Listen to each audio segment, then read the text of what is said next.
मैं राहुल गांधी की सुरक्षा को लेकर चिंतित हूं, असल में बहुत चिंतित हूं। क्या मुझे लगता है कि उनकी जिंदगी को खतरा है? हाँ, बिल्कुल लगता है। और इस आशंका पर बार बार मोहर लगाने का काम संघी भाजपाई कर रहे हैं। जिस आसानी से खुलेआम बीजेपी के एक प्रवक्ता ने टीवी पर कहा कि राहुल गांधी के सीने पर गोली मार दी जाएगी, क्या वो सुनकर चुप रहा जा सकता है?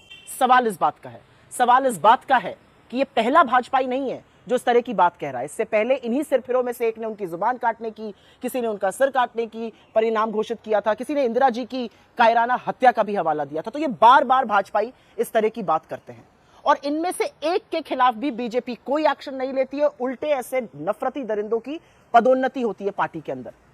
मुझे चिंता इसलिए है क्योंकि इन्हीं संघियों का ऐसा ही खूनी इतिहास है। इन्हीं की विचारधारा से प्रभावित होकर नाथूराम गोडसे ने गांधी को मारा था।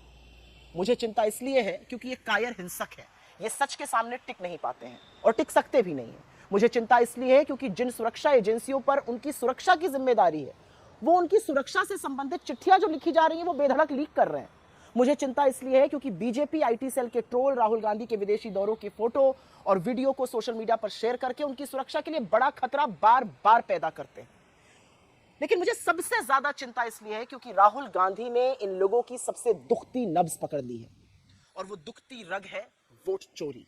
कैसे लोकतंत्र में चुनावों के साथ लगातार खिलवाड़ करके सत्ता हासिल की जा रही है और राहुल जी ये पुख्ता सबूतों के साथ देश को बता रहे हैं।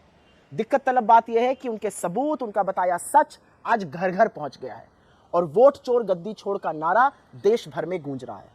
मुझे चिंता इसलिए है क्योंकि हमने अपने नेताओं को हिंसा के चलते खोया है। मुझे चिंता इसलिए है क्योंकि 14 साल के राहुल गांधी ने अपनी दादी को 32 गोलियां झेलकर इस देश की एकता के लिए शहीद होते देखा और महज 7 साल के अंदर अपने पिता के शरीर के चिथड़े उड़ते हुए देखे क्योंकि उन्होंने आतंकवाद के खिलाफ घुटना टेकने से मना कर दिया था। और इसलिए हमें चिंता है क्योंकि राहुल गांधी आज इस देश का भरोसा है, सच की वो आवाज है जिन्हें कोई ताकत चुप नहीं करा सकती। शोषितों के वो रहनुमा हैं जिन्होंने हक की एक लंबी लड़ाई लड़ने के लिए कमर कस ली है।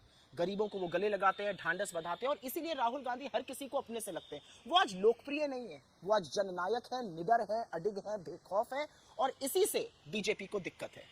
घोर असहमतियों को संवैधानिक ढांचे से सुलझाया जाना चाहिए। इसीलिए राहुल गांधी की जान को धमकी देने वाले के खिलाफ बीजेपी को एक्शन लेना ही होगा क्योंकि मेरा मानना है कि इतनी कुत्सित बात बीजेपी के शीर्ष नेतृत्व, गृह मंत्री या प्रधानमंत्री की सहमति से तो नहीं की गई होगी। और हाँ, इस देश के मीडिया से आज सवाल है, वो मीडिया जो किसी भी ऐरे गैरे की बात पर उछल उछल कर डिबेट करता है, आज आप चुप नहीं रह सकते। आप ही लोगों के लाइव टीवी पर नेता प्रतिपक्ष पर गोली चलाने की बात की गई है, आप चुप कैसे रह सकते हैं?